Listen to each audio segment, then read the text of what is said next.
Hello. So this is the situation right now. The plan is to assemble another one of these that I got, put it here, and then have this whole area, with the pink wall and the pink cupboards, cabinets, be also like a staging area where I can take nice pictures of my artwork so that people will have a better idea of how they look, framed and hanged on a wall. I need to get some things out of the way. I'm working on a new collection. I'm also working on videos for the April Joy Art Club, which is going to be all about florals. And I'm also working on a new floral course. So if you're in the Joy Art Club, you will get a taste of that course in April. But yes, there is, as you can see, there is a lot going on. And first I have to arrange all the mess.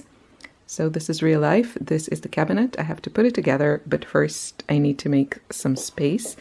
The piles are everywhere. So that's what I'm going to do now.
Okay, I hope you enjoyed that.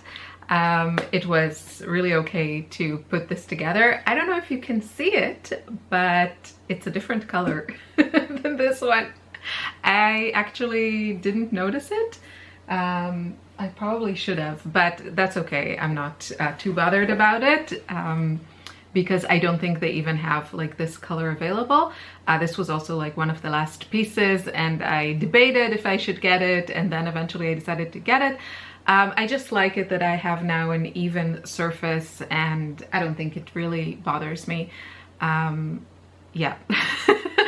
That's my version and I'm sticking to it. Funny part was that when I got to this one, I don't know, like I couldn't figure out what I did wrong, like the first one. I couldn't figure out what I did wrong, but I assembled it somehow incorrectly so that the doors were, it was like really hard to open them and they like bent and scratched the inside.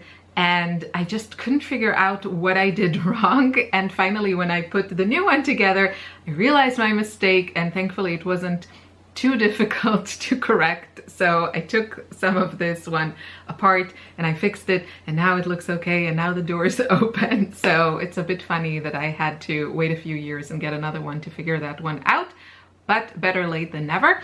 And yeah, that's the finished look. I'm really happy about this wall, and I'm hoping to slowly, you know, as my budget allows for it, slowly add some more changes. Mostly what I want to do in my studio space is just that I have a lot of open storage space, and that is great because I can see what I have, but also sometimes it's just too messy in my eyes, even if it is rather organized. So I think I might maybe one day, like my library here, maybe I will change that for some more closed organization. I think it'll just give the whole room a calmer feeling, or the inhabitant of the room. So that's it. That's my little tiny studio makeover. I hope you enjoyed it, and yeah, I will keep you updated, and soon we'll have some more videos. I was just in London for the weekend. I was invited to meet some family members, and it was so inspiring and so amazing to see some of the great museums. We went to the National Gallery, which I've been to many, many times, but I think what is a little bit different, I haven't been like a ton in museums probably since my kids were born. I mean, I can't complain, but you know, when I was like in my 20s, I would go to some like European town and I would spend like the whole day in a museum. But I think now the difference is that I have a much more specific taste, which really leans towards the Impressionists and Fauvists, and just like a very specific style and period in time. And so I feel like now that I go to museums, I have a bit more focus, and even though I can appreciate and enjoy many different kinds of artwork, I really know what kind of speaks to me and makes my heart sing. So it was kind of nice to be in London and, you know, kind of as an artist. London is my favorite city in the whole world, hands down. I've been there so many times. Since I was a teen. My mom used to take me there, and then I started going with friends and again with like family.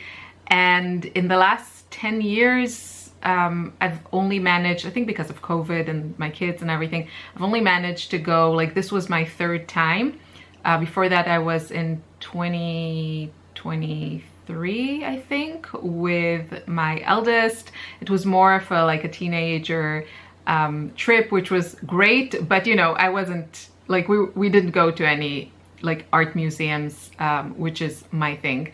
And then before that it was only like 2014, and then I don't think I was even, maybe I was like contemplating, you know, abandoning medicine and going into art, but I didn't go there like as an artist. And now when I go to museums, I really try to focus my energy on like just the joy of being an artist and being like inspired by other masters, as opposed to I will never be this good, so why even bother trying?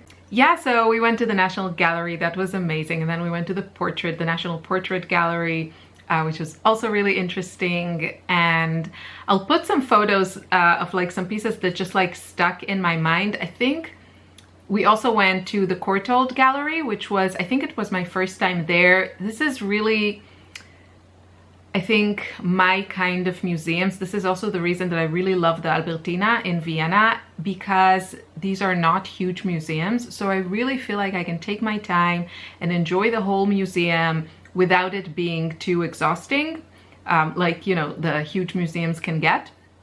So the Courtauld Gallery, this was the first time I went there, and they had like this beautiful collection of Impressionists, and they had there the most perfect Renoir piece that, I mean, the whole thing was perfection, but what really drew me into that painting was you look at it and it doesn't feel like abstracted at all. I mean, it has like that, like a little bit of like Impressionist vibe to it, but only when you get closer, you really see how loose the brush strokes are. Like the flowers in particular really captivated me, because it was just like kind of the essence of a flower with the brush strokes but it so clearly is a flower, and it's just so beautiful. And this is like definitely one of the things that I enjoy in my work, like doing things that are a bit more loose, a bit more abstracted, a bit more suggestive. And I really, really loved that piece, and especially like how he rendered the flowers there. And yeah, it was amazing. And we went to see, I was there just for like 3 days, so I managed to see 2 plays, which all I can say is I wish I'd seen another one in that one day that I didn't see. But we saw Cabaret. There's a new production on, you know, the London stages, and it was, I mean, Cabaret is like one of my favorite films, and I saw 25 years ago, I saw a production on Broadway. I remember actually Brooke Shields played, if you're familiar with the movie, the, you know, title role is, not the title role, the main female lead is Sally Bowles, and it's played by the amazing Liza Minnelli. And in that production in New York, I think Brooke Shields kind of opened it, but by the time that I got to see it, she wasn't Sally Bowles anymore, but I saw Leah Thompson. If you're familiar with like TV in the 90s, then you know who that is, and she was great. And this one is a new production, and yeah, the music is incredible, and the theme is so powerful and sadly very relevant to our days. Who would have thought? This is from, you know, talks about Berlin in the 30s. And it was amazing. And then we saw another play called Hadestown, which my niece selected because I'm stuck in the, like, I think the 90s and the beginning of the 2000s with the plays that I see in London. That's not true. I've seen like many plays in London, also some more like contemporary productions. There actually, I got a chance to see like a few of the, you know, Hollywood stars of the time. I saw a play with Jake Gyllenhaal. This was, when was this? It's probably like 15 years ago, maybe more. With Jake Gyllenhaal, Anna Paquin, and what's his name? Hayden Christensen, the one that played, what did he play? Like Darth Vader in the, you know, Natalie Portman Star Wars. So I saw the 3 of them on stage. It was actually a really cute play. They were very charismatic, I have to say. And I also saw Allison Hannigan, that's Willow from Buffy, and which is like my favorite show of all times, with Luke Perry in a production of When Harry Met Sally, and it was also really fun. And also, I'm such a Buffy fan, so I'm like geeking out, but in the theater there was a petite blonde female who was sitting in a booth watching the play, and I mean, I caught a glimpse of her and I thought it was kind of dark and I wasn't really sure, and I was like, what are the chances that Sarah Michelle Gellar is coming to see her bestie on the London stage?